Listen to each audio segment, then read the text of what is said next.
भारत एक ऐसा देश है जहां क्रिकेट को धर्म माना जाता है तो वहीं खिलाड़ियों को भगवान।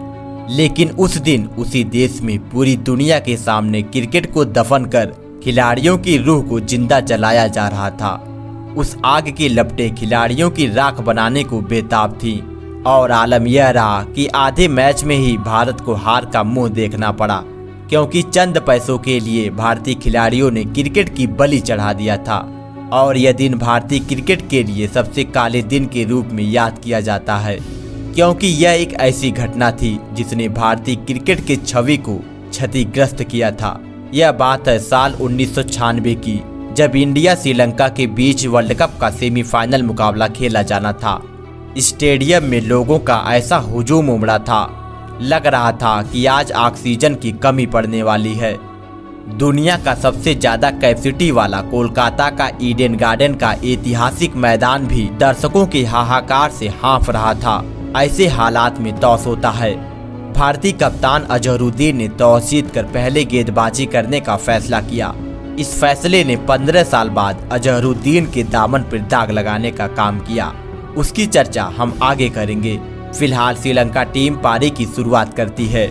अभी स्कोर बोर्ड में केवल एक रन ही जुड़ा था कि श्रीलंका टीम ने पहले ओवर में ही अपने दोनों ओपनर को गंवा दिया।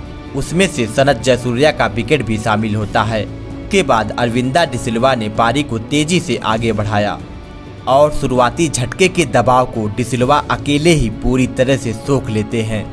और अब श्रीलंका टीम का स्कोर 48 रनों पर 3 विकेट होता है, जिसमें डिसिल्वा ने 43 रन बनाए थे।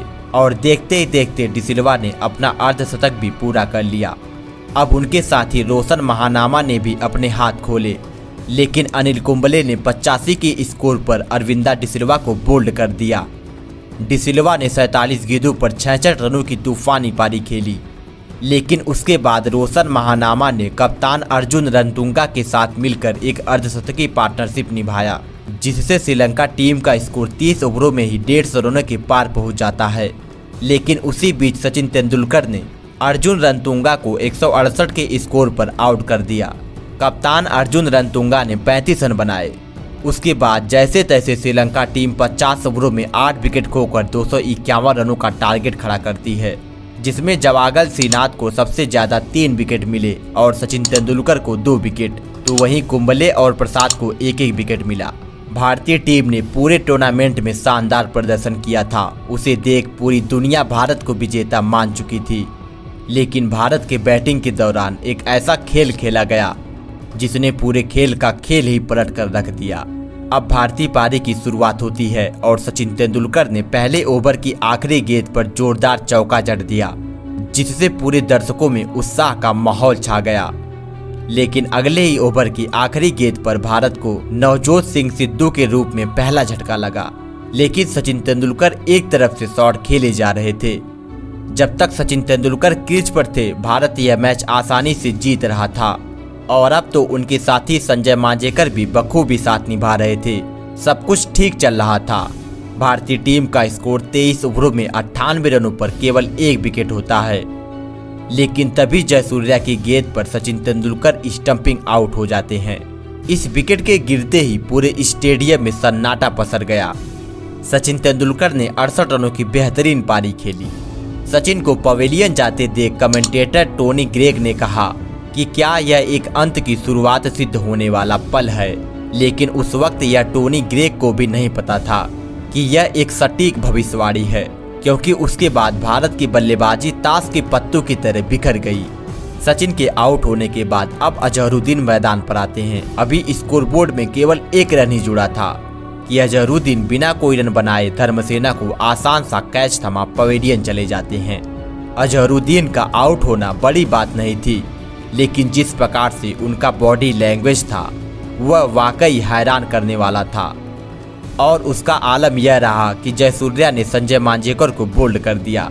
तभी जवागल श्रीनाथ को बल्लेबाजी में प्रमोट किया गया, लेकिन वो तो ठहरे गेंदबाज और मात्र 6 रन बनाकर रन आउट हो जाते हैं।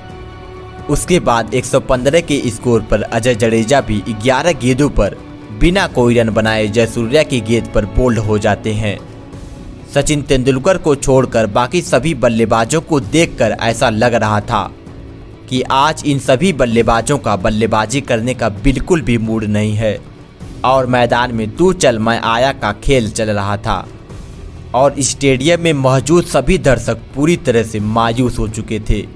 उसके बाद नयन मोंगिया भी केवल 1 रन बनाकर पवेलियन चल दिए। फिर आशीष कपूर 0 रन बनाकर आउट हो गए। जिस भारतीय टीम का स्कोर 23 ओवरों में 98 रनों पर केवल 1 विकेट था, तो वहीं अब मात्र 120 रनों पर ही 8 विकेट गिर चुका था। अब ऐसे में दर्शकों का सब्र तो टूटना ही था।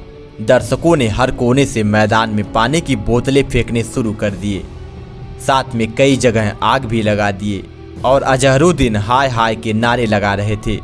अब मैच को आधे घंटे बाद शुरू किया जाता है, लेकिन उसके बाद भी बोतलें फेंकने का सिलसिला जारी रहा और एक बोतल श्रीलंकाई प्लेयर को जा लगी, जिस पर श्रीलंकाई कप्तान अर्जुन रणतुंगा ने अंपायरों से शिकायत किया, जिसके बाद अंपायरों ने मैच को पूरी तरह से रोक दिया और श्रीलंका को विजेता घोषित कर फाइनल का टिकट दे दिया। फिर क्या, उसके बाद विनोद कांबले की ये रोती हुई तस्वीर आज भी लोगों के जहन में जिंदा है।